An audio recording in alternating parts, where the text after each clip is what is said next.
Halo semuanya, perkenalkan saya Delsiana Ranisina, NIM 22011600044. Saya adalah mahasiswa semester 5 Program Studi Bimbingan Konseling Fakultas Keguruan dan Ilmu Pendidikan Universitas Nusa Cendana Kupang. Pada video kali ini, saya akan melakukan layanan konseling individual dengan topik kecurangan akademik, yaitu perilaku menyontek. Masalah ini menjadi perhatian karena dapat mempengaruhi karakter, nilai, dan integritas siswa dalam pembelajaran. Konseling ini bertujuan untuk membantu konseli memahami dampak buruk dari menyontek dan mengembangkan perilaku belajar yang lebih bertanggung jawab. Yang berikut adalah diagnosis masalah. Berdasarkan hasil laporan dari wali kelas dan guru mata pelajaran, PB, seorang siswa kelas 11, sering merasa malas belajar dan kurang memperhatikan pelajaran. Ia cenderung menunda tugas dan lebih memilih menyontek saat ujian daripada belajar secara mandiri. Hal ini terjadi akibat kurangnya motivasi dan usaha untuk belajar materi sehingga prestasi akademiknya menurun. Yang berikut adalah pendekatan dan teknik konseling yang dipilih, yaitu pendekatan behavioral dengan teknik kontrak perilaku. Pertimbangan pemilihan pendekatan dan teknik ini yaitu pendekatan behavioral cocok untuk menangani perilaku spesifik seperti menyontek dengan fokus pada pengubahan perilaku yang tidak diinginkan. Dan teknik kontrak perilaku memberikan struktur yang jelas untuk menyepakati perubahan perilaku melalui komitmen antara konselor dan konseli. Teknik ini mendorong konseli bertanggung jawab atas tindakannya dan merancang rencana perbaikan secara mandiri. Yang berikut adalah tahapan dalam teknik kontrak perilaku. Yang pertama, mengidentifikasi masalah. Konselor mengarahkan konseli untuk bercerita tentang masalah yang dihadapi, yaitu kebiasaan menyontek. Yang berikut adalah eksplorasi kondisi konseli, penyebab terjadinya perilaku, di mana konselor mengeksplorasi penyebab perilaku konseli melakukan perilaku menyontek.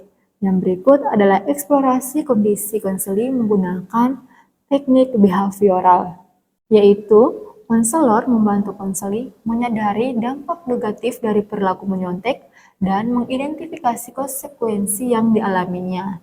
Yang berikut, menentukan tujuan perubahan konseli.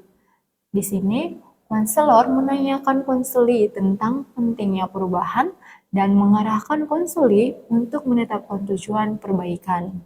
Lalu yang berikut yaitu implementasi teknik kontrak perilaku. Nah, pada tahap ini, konselor meminta konseli untuk merancang usaha konkret guna mengurangi perilaku menyontek yang dilakukan oleh konseli.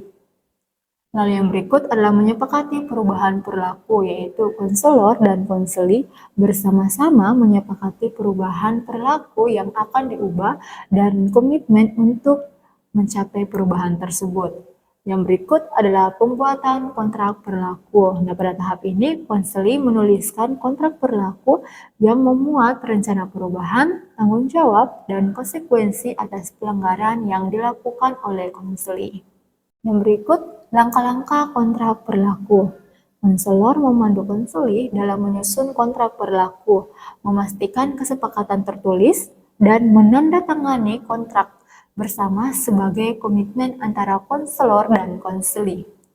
Dengan penerapan teknik ini, diharapkan PB dapat mengubah kebiasaan menyonteknya dan membangun motivasi belajar yang lebih baik.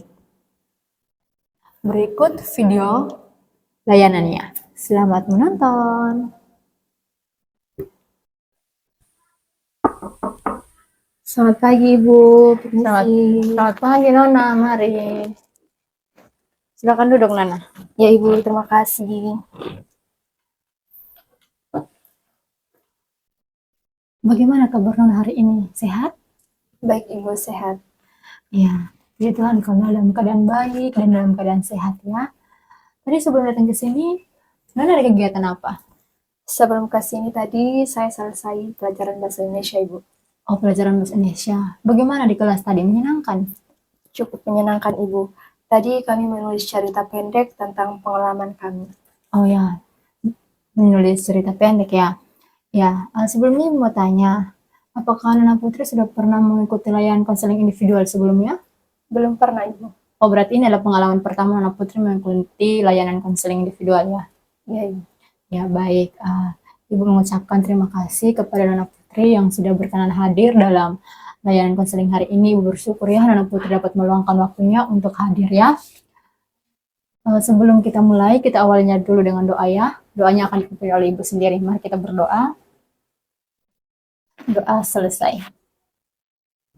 Jadi tujuan Ibu memanggil Nona ke sini yaitu untuk membantu Nona menyelesaikan permasalahan yang sedang Nona alami. Nah, harapan Ibu melalui layanan ini, Nona dapat menemukan jalan keluar atau cara untuk menyelesaikan permasalahan yang sedang Nona hadapi. Nah, dalam proses konseling ini, Ibu akan menjelaskan terkait dengan asas-asas atau kode etik yang harus kita jalankan bersama.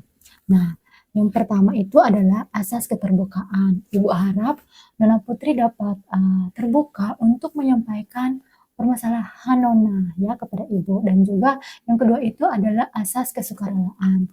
Ibu harap Nona secara sukarela bercerita yang sebenar-benarnya kepada Ibu dan sejujur-jujurnya ya terkait permasalahan yang sedang Nona alami tanpa paksaan dari Ibu. Dan yang ketiga adalah asas kerahasiaan. Nah, asas kerahasiaan ini baik itu Nona Putri dan juga Ibu, kita sama-sama merahasiakan apa yang kita bahas sebentar. Jadi apa yang kita bahas sebentar ini hanya Nona sama Ibu saja yang tahu. Tidak ada, tidak boleh disampaikan kepada orang lain ya. Iya, Ya, Ibu. jadi Ibu harap Nona Putri dapat berperan aktif dalam layanan kita hari ini sehingga layanan ini dapat berjalan dengan baik ya. Iya, Ibu. Oke, baik Nona.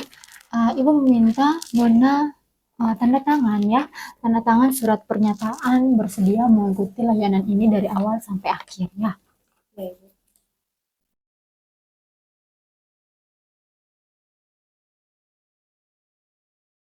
Ya, baik. Terima kasih. Berarti Nona Putri sudah bersedia ya mengikuti layanan ini dari awal sampai akhir ya. Nah, untuk layanan kita hari ini berlangsung kurang lebih 45 menit. Apakah Nona Putri siap? Siap, Ibu. Oke, baik. Nah, mungkin sebelum kita lanjut, ada yang belum Nona Putri pahami, silahkan boleh bertanya terkait yang apa yang sudah Ibu sampaikan tadi. Sudah paham, Ibu. Oh, sudah paham. Kalau baik, kalau begitu apakah Nona Putri sudah siap untuk kita masuk kepada tahap inti? Siap, Ibu. Ya, baik. Nona Putri, berdasarkan laporan dari wali kelas dan juga Bapak Ibu guru, mereka mengatakan bahwa Nona Putri sering menyontek di kelas. Apa benar seperti itu? Iya, Ibu. Saya malas belajar sehingga untuk tetap lulus mata pelajaran, saya sering menyalin pekerjaan teman dan pada saat ujian juga saya sering menyontek, Ibu. Jadi akhir-akhir ini Nona Putri sering menyontek. Iya, Ibu. Kalau boleh tahu penyebab Nona Putri menyontek itu karena apa? Kadang-kadang saya merasa tidak yakin bisa mengerjakan tugas dan ujian sendiri, Ibu. Jadi saya lebih memilih cara cepat saja dengan menyontek pekerjaan teman. Saya tahu itu salah, tapi lebih mudah begitu karena saya malas belajar, Ibu. Jadi saya kurang paham terkait materi-materi yang disampaikan oleh Bapak Ibu guru. Memangnya di kelas bagaimana suasana dalam kelas sehingga Nona Putri malas belajar dan tidak memahami materi yang disampaikan oleh Bapak Ibu guru?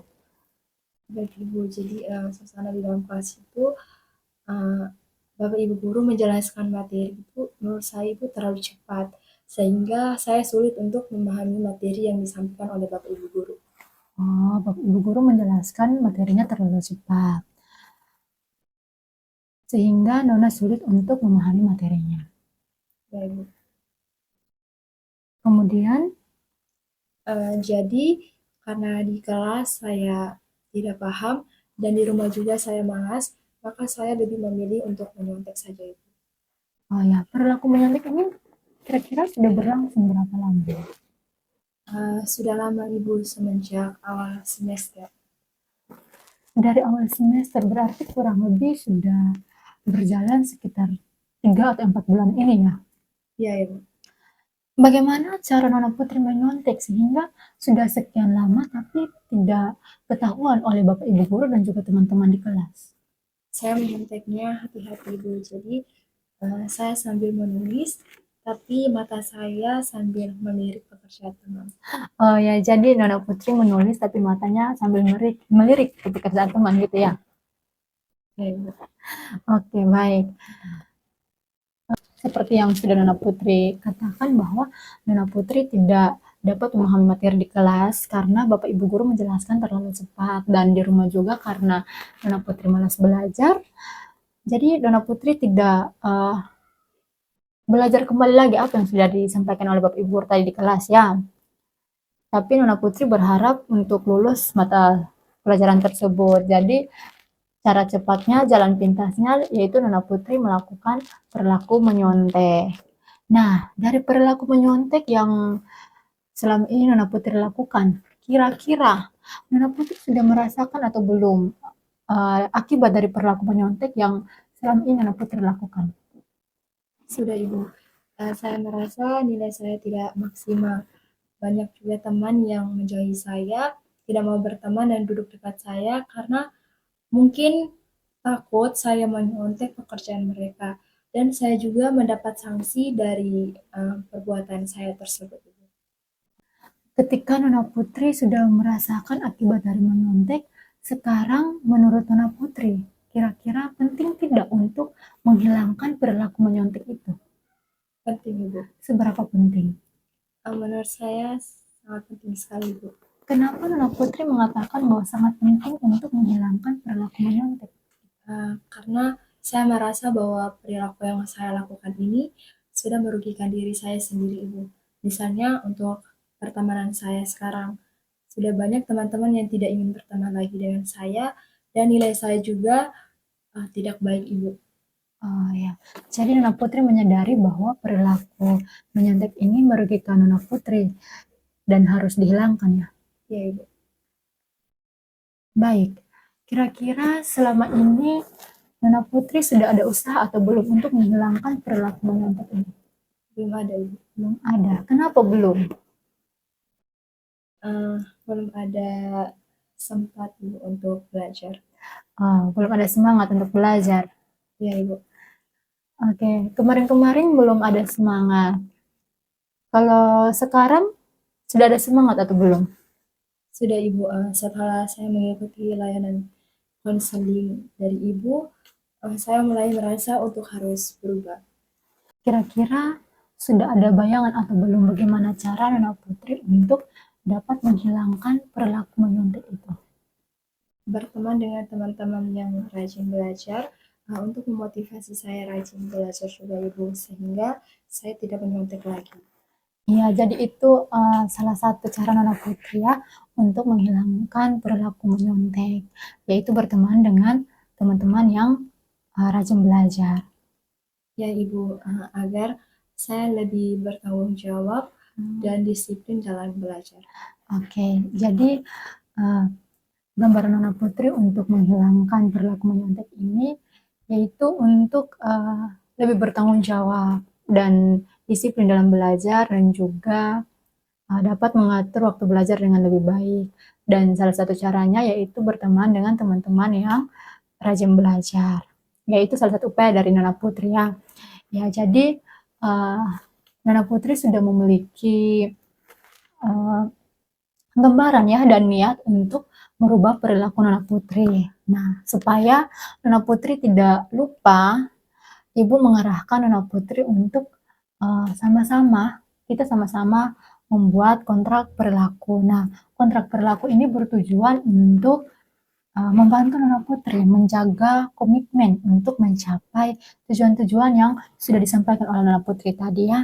Nah, dalam pembuatan kontrak perilaku ini Nona Putri menulis apa saja yang ingin dilakukan dalam usaha mengurangi perilaku menyontek, dan selain itu Nona Putri juga menulis kira-kira Nona Putri ketika berhasil melakukan usaha itu, Nona Putri ingin mendapatkan hadiah atau reward apa dari ibu? Saya tidak ingin apa-apa, Ibu. Yakin tidak ingin apa-apa? Yakin, Ibu. Jadi Nona Putri sudah bertekad ya untuk merubah perilaku Nona Putri dan tidak menginginkan hadiah apapun dari ibu. Iya, Ibu.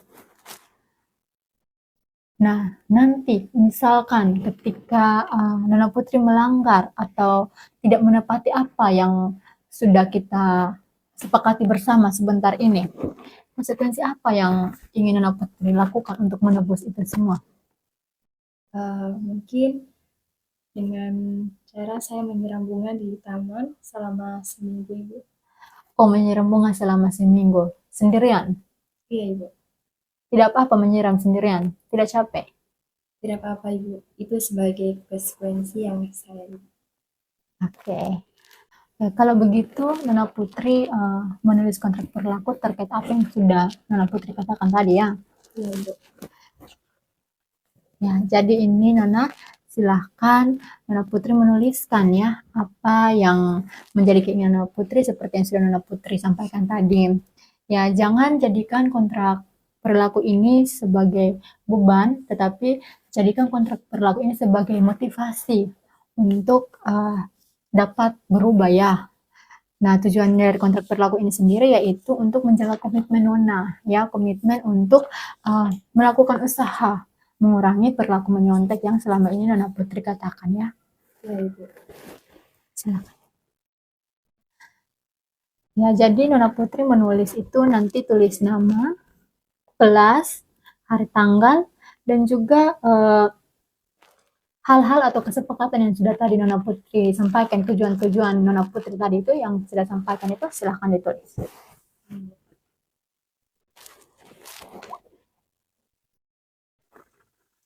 Tadi upaya apa-apa saja yang sudah disepakati? Lebih disiplin, bertanggung jawab, dan dapat mengatur waktu belajar dengan lebih baik sehingga tidak menyontek lagi. Ya, silakan tulisnya.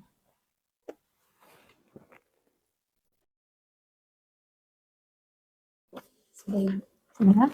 Baik. Oke, nah sebelum Ibu tanda tangan, Ibu minta Nona Putri membaca kontrak perilaku ini secara keseluruhan. Baik, Ibu. Kontrak perilaku. Dengan ini menyatakan bahwa saya, Putri Bahi, kelas 11A, Senin 2 Desember 2024, menyatakan bahwa saya setuju melakukan hal-hal di bawah ini. Yang pertama, lebih disiplin dalam aturan sekolah. Yang kedua, bertanggung jawab untuk mengerjakan tugas dan ujian secara mandiri. Yang ketiga, dapat mengatur waktu belajar dengan baik. Usaha saya dikatakan berhasil jika saya dapat melakukan hal-hal di atas dengan baik. Apabila saya tidak menjalankan hal-hal yang sudah disetujui bersama, maka saya akan mendapatkan sanksi berupa menyiram seluruh bunga di taman selama 1 minggu. Oke. Terima kasih ya, berarti Ibu tanda tangan ya. Ya, Ibu. Ya, jadi ini adalah kontrak perilaku yang dibuat oleh Nona Putri. Kalau begitu, kesimpulan apa yang Nona Putri dapatkan dari atau apa saja yang Nona Putri dapatkan dari layanan kita hari ini? Baik, Ibu, yang saya dapatkan dalam layanan kita pada hari ini, di mana saya dapat mengetahui cara untuk mengurangi langkah-langkah membolos. Oke. Tadi apa saja?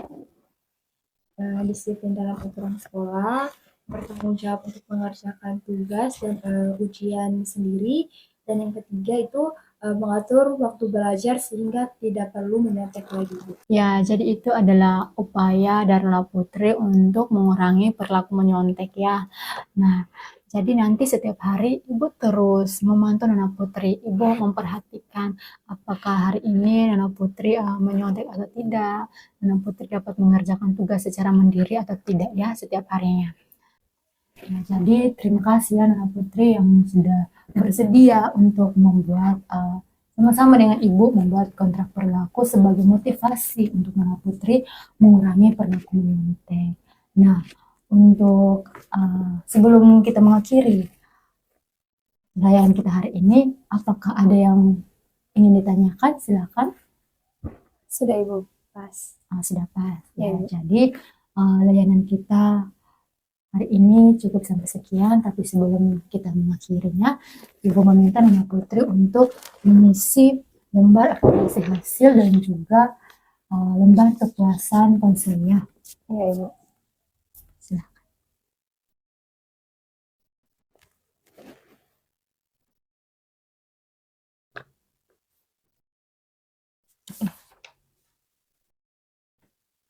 Oke.